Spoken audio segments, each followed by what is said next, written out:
1814 ஜெர்மனியில் இருந்து ஒரு தேவ மனிதர் சுவிசேஷம் அறிவிக்க இந்தியா புறப்பட்டார்.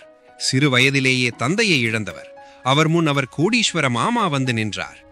எனக்கு வாரிசு இல்லை, இங்கேயே இரு. என்னுடைய எல்லா சொத்துக்களும் எனக்கு பின் உனக்குத்தான். தயவு செய்து போக வேண்டாம். இல்லை, கர்த்தர் என்னை அழைத்திருக்கிறார். நான் கண்டிப்பாக செல்ல வேண்டும். நான் திரும்பி உங்களிடம் வருவேன்.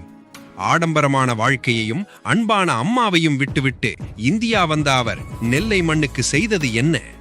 371 கிறிஸ்தவ சபைகளை உருவாக்கினார். 107 பள்ளிகளை கட்டினார்.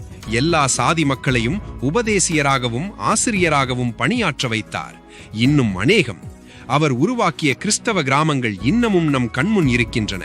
அவற்றில் சில நல்லூர், மெஞ்ஞானபுரம், சுரண்டை, டோனாவூர். 18 ஆண்டுகள் நெல்லை மக்களின் உயர்வுக்காக அயராது உழைத்த அவர் ஒருமுறை கூட தாயகம் திரும்பவில்லை. நெல்லை மண்ணில் அமைதியாக உறங்கிக் கொண்டிருக்கிறார் எங்கள் நெல்லை அப்போஸ்தலன் ஐயா சார்ல்ஸ் தியோபிலஸ் ஈவால்ட் ரெனியஸ் அவர்கள். Download ShareChat.